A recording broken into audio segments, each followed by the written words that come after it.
अस्सलाम वालेकुम dear students, myself Mohammad Usman Javed, Muslim college Gojra की तरफ से आपको वेलकम।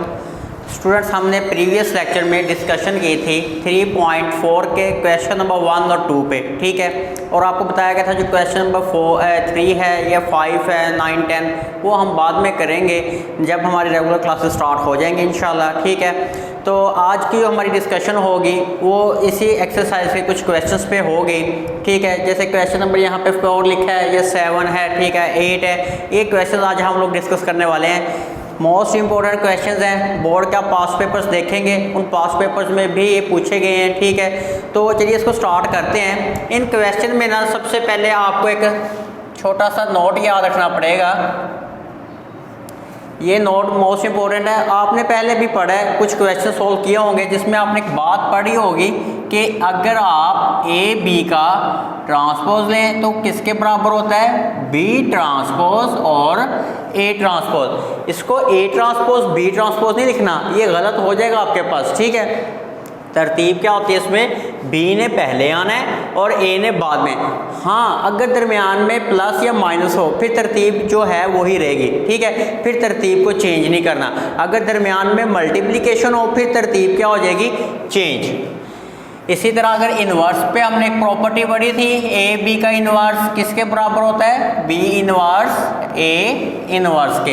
ये दो बातें इंपॉर्टेंट है, ये आपने याद रखनी है, आपसे एमसीक्यूज में पूछी जा सकती हैं बोर्ड में, ठीक है। अब हम क्वेश्चन नंबर 4 स्टार्ट करने लगे हैं। क्वेश्चन नंबर 4 में गिवन है if the matrices A and B are symmetric. Given है हमें कि ए और बी क्या है, सिमेट्रिक है, ठीक है। Then show that A B symmetric. कहता आपने साबित क्या करना है कि ये जो ए बी मैट्रिक्स है आपके पास है, ये क्या है आपके पास, सिमेट्रिक। इसका मतलब पता क्या बनता है कि अगर मैं ए बी का ट्रांसपोज लिखूं तो जवाब क्या आना चाहिए, ए बी। अगर मैं ए बी का ट्रांसपोज लिखूं तो जवाब क्या आना चाहिए मेरे पास, ए बी। चलिए इसको शुरू करते हैं सॉल्यूशन। इसका सॉल्यूशन में सबसे पहले आप लिखेंगे गिवन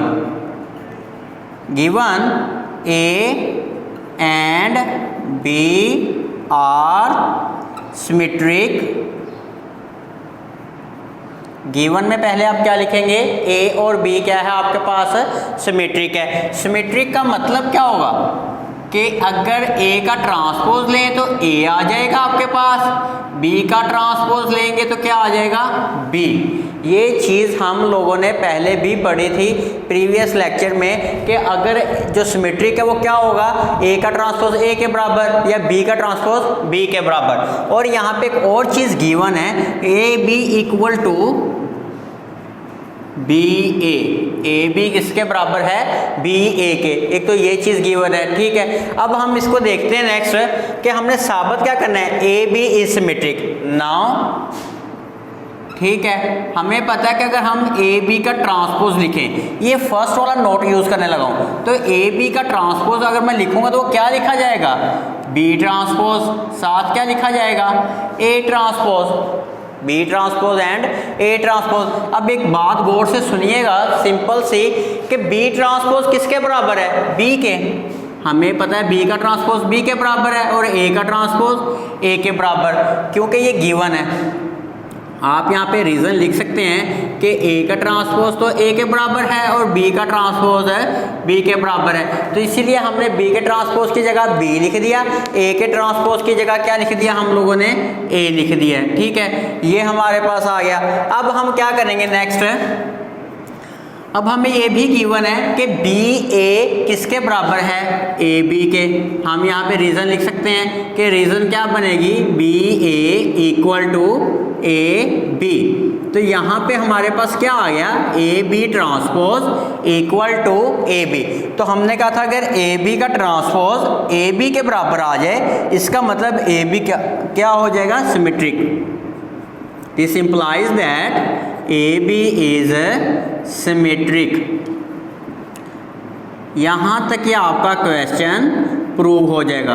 तो इसको एक दोबारा फिर से रिकॉल करते हैं स्टूडेंट्स। इंपॉर्टेंट क्वेश्चन है, थोड़ा थ्योरेटिकल है। इसमें पहले गिवन डाटा देखना है आपने कि गिवन क्या है, ए एंड बी सिमेट्रिक। तो हमने लिखा अगर ए और बी सिमेट्रिक है इसका मतलब ए का ट्रांसपोज ए के बराबर है, बी का ट्रांसपोज बी के बराबर है आपके पास, ठीक है। और फिर यहाँ पे गिवन क्या है, A B equal to B A. तो यहाँ पे मैंने लिख दिया A B transpose equal to B transpose and A transpose, ठीक है। फिर हमारे पास यहाँ पे था कि बी ट्रांसपोज बी के बराबर है, ए का ट्रांसपोज ए के।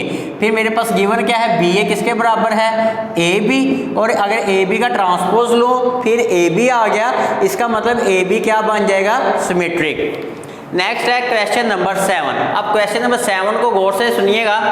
इफ ए इज सिमेट्रिक और स्क्यू सिमेट्रिक, कहता है अगर आप ए को सिमेट्रिक लिखें या स्क्यू सिमेट्रिक लिखें, शो दैट, साबित करें ए स्क्वायर इज सिमेट्रिक। तो आपका जो ए स्क्वायर होगा वो क्या होना चाहिए, सिमेट्रिक। इसमें ना दो केसेस हैं, हम इसको दोनों केसेस को ही सॉल्व करेंगे, ठीक है।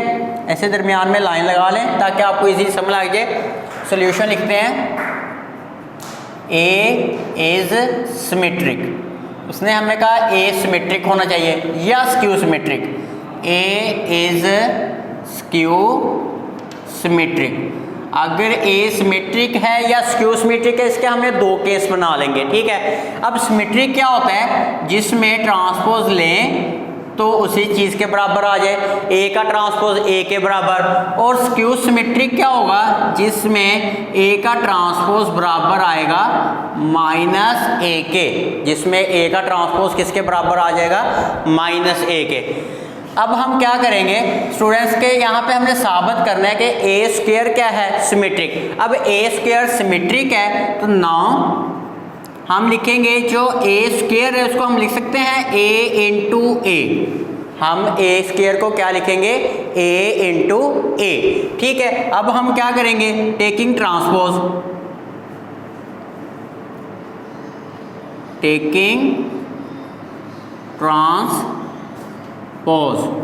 अगर हम ट्रांसपोज लिखें तो क्या आएगा यहाँ पे, ए स्क्वायर का transpose equal to A into A का ट्रांसपोज, ठीक है। हमने क्या लिखा है, दोनों साइडों पे ट्रांसपोज। अगर हम ट्रांसपोज को ओपन करें क्या आएगा, A transpose into A transpose.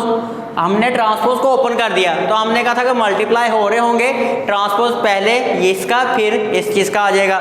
अब हमारे पास गिवन क्या है कि ए तो है सिमेट्रिक, तो ए का ट्रांसपोज किसके बराबर होना चाहिए, ए के। ये बात इंपॉर्टेंट है, इसको याद रखिएगा कि ए का ट्रांसपोज किसके बराबर होना चाहिए, ए के। तो यहाँ पे क्या आएगा ए, यहाँ पे भी क्या आएगा ए, तो जवाब क्या आ गया, ए स्क्वायर। जवाब क्या आएगा, ए स्क्वायर। तो स्टूडेंट्स हमने एक बात की थी, अगर किसी चीज़ का ट्रांसपोज लिया जाए और वो ही चीज़ आ जाए, इसका मतलब वो चीज़ क्या है, सिमेट्रिक है। ए स्क्वायर इज सिमेट्रिक, इसका मतलब कि वो चीज़ क्या होगी आपके पास, सिमेट्रिक होगी। कि अगर हम किसी चीज़ का ट्रांसपोज लें फिर से वही चीज़ आ जाए वापस, तो हम कहते हैं वो चीज़ क्या है, सिमेट्रिक है। तो हमारे पास क्या पहले गिवन था, ए सिमेट्रिक है। सिमेट्रिक का मतलब क्या है कि ए का ट्रांसपोज ए के बराबर। हमने ए स्क्वायर को क्या लिख लिया, ए इंटू ए। फिर हमने दोनों साइड्स पे क्या लिखा, ट्रांसपोज। ट्रांसपोज को क्या करेंगे, ओपन। ओपन करने के बाद फिर हमने दोनों साइड्स पे यहाँ पे ए का ट्रांसपोज ए के बराबर लिख लिया, फिर ए का ट्रांसपोज ए के बराबर, क्योंकि ये हमें क्या है, गिवन। तो ए स्क्वायर, तो दोबारा ए स्क्वायर आ गया, इसका मतलब ए स्क्वायर क्या है, सिमेट्रिक। अब यहाँ पे भी सेम इसी तरह से क्वेश्चंस करेंगे, सिंपल सिर्फ एक लाइन का फर्क आने वाला है। आपके पास गिवन क्या है कि ए का ट्रांसपोज ए के बराबर है, तो आप लिखेंगे now A square equal to A into A. हम क्या लिखेंगे, ए इंटू ए। फिर दोनों साइड पे क्या लेंगे, ट्रांसपोज, वैसे ही ए स्क्वायर, यहाँ पे भी ट्रांसपोज, तो ए इंटू ए का भी आप क्या लिखेंगे, ट्रांसपोज। अब हम ट्रांसपोज को क्या करेंगे, ओपन। जब हम इसको ओपन करेंगे तो A transpose into A transpose. अब हमें यहाँ पे गिवन कंडीशन क्या दी गई है, गिवन कंडीशन क्या है मेरे पास, A transpose equal to -A, तो यहाँ पे क्या आएगा -A, यहाँ पे भी क्या आएगा -A। जब हम मल्टीप्लाई कराएंगे पॉजिटिव A², मल्टीप्लाई कराने से क्या आ जाएगा हमारे पास पॉजिटिव A²। तो देखिएगा गौर से, अगर A² का ट्रांसपोज करें जो आप फिर से A² आ जाए, तो इसका मतलब क्या बनेगा हमारे पास, A² इज सिमेट्रिक, कि A² क्या है, सिमेट्रिक है। और अगर ये सिमेट्रिक है तो यहाँ तक आपका ये क्वेश्चन कंप्लीट हो जाएगा, प्रूव हो जाएगा। ठीक है, कि क्या किया है कि अगर हम A को सिमेट्रिक लें तब भी A² सिमेट्रिक निकलेगा, और अगर हम A² को स्क्यू सिमेट्रिक लें, A को स्क्यू सिमेट्रिक लें तब भी A² क्या निकलेगा, सिमेट्रिक ही निकलेगा। ये थ्योरी का क्वेश्चन था, इंपॉर्टेंट भी है लेकिन सिंपल से आप देख सकते हैं। अब है क्वेश्चन नंबर 8। क्वेश्चन नंबर 8 में क्या है मेरे पास कि A गिवन है 1 1 प्लस आयोटा आयोटा। हमसे कहा गया है कि फाइंड करें A into A bar transpose. सबसे पहले तो हम A का बार बनाएंगे, फिर ट्रांसपोज लेंगे, उसको A से क्या करवा देंगे, मल्टीप्लाई। जैसे यहाँ पे A गिवन है मेरे पास, फिर इसका लेना है बार यानी कि कॉन्जुगेट। कॉन्जुगेट का मतलब मैंने बताया था कि जो आयोटा के साइन होंगे उसको क्या कर देंगे, चेंज कर देंगे। 1 वैसे ही 1 माइनस आयोटा, साथ क्या आ जाएगा, माइनस आयोटा। फिर हमने इसका क्या लेना है, ट्रांसपोज। तो मैंने जब इसका ट्रांसपोज लिया तो ट्रांसपोज क्या होता है, रो को कॉलम में चेंज कर दें। फिर हमने इन दोनों को क्या करवाना है, मल्टीप्लाई। अब दो मैट्रिसेस को मल्टीप्लाई कराने का रूल आपको बार बार बताया गया है कि फर्स्ट वाले में कॉलम्स की तादाद, सेकंड वाले में रोज की तादाद के क्या होनी चाहिए, इक्वल। यह आपको बताया गया था। इसका ऑर्डर लिखेंगे 3/1, इसका ऑर्डर 1/3। अगर दरमियान वाले दोनों डिजिट सेम आ जाएं, इसका मतलब ये दोनों क्या हो सकते हैं, मल्टीप्लाई। हम इसको मल्टीप्लाई कराने, मैट्रिसेस को मल्टीप्लाई कैसे करवाते हैं वो हमने अभी पीछे भी लेक्चर्स में भी पढ़ा था कि देखिएगा 1 को 1 से मल्टीप्लाई करवा देंगे, 1 को 1 माइनस आयोटा से करवा देंगे और 1 को माइनस आयोटा से। यानी कि first row first column, first row second column, first row third column, इसी तरह से फिर सेकंड रो को करवा देंगे। ठीक है, 1 प्लस आयोटा को 1 से, फिर 1 प्लस आयोटा को जब 1 माइनस आयोटा से करवाएंगे तो क्या बनेगा, 1 माइनस आयोटा स्क्वायर। ये देखिए इनको हमने क्या करवा दिया है, मल्टीप्लाई। अब मल्टीप्लाई करवाने के बाद एक छोटी सी बात आपको भी पता होगी, 9th क्लास में आपने पढ़ी होगी कि जो आयोटा स्क्वायर है मेरे पास वो किसके बराबर होता है, आपने पढ़ा है -1। जो आयोटा स्क्वायर है वो किसके बराबर है, -1। अब जहां जहां आयोटा स्क्वायर नजर आ रहा है आपको, वहां पे आप क्या पुट कर देंगे, -1, तो आपके पास ये जवाब आ जाएगा। तो ये क्या है आपके पास, A इंटू A बार और साथ में ट्रांसपोज। यहां तक ये इस क्वेश्चन का क्या आ जाएगा, आपके पास आंसर आ जाएगा कि A इंटू A बार का आपने ट्रांसपोज किया तो ये जवाब आ गया आपके पास। तो स्टूडेंट्स ये था हमारा आज का लेक्चर, जिसमें आपके पास हमने क्वेश्चन नंबर 4 को डिस्कस किया है, क्वेश्चन नंबर हमने 7 को डिस्कस किया है और साथ क्वेश्चन नंबर 8 को। तीनों के तीनों क्वेश्चन बहुत इंपॉर्टेंट है। ठीक है, अब इसमें क्या रह गया आपके पास, क्वेश्चन नंबर 6 रह गया है और कुछ 1-2 डेफिनेशन हैं इंपॉर्टेंट, और वो जो चीज़ें हैं इंशाल्लाह वो हम नेक्स्ट लेक्चर में डिस्कस करेंगे। अगर आपको इसमें कोई प्रॉब्लम आए, अगर आपको इसमें कुछ चीज़ ना पता लगे, डिफ़िकल्टी फील हो, तो आप कांटेक्ट कर सकते हैं, पूछ सकते हैं। ओके, खुदा हाफिज़।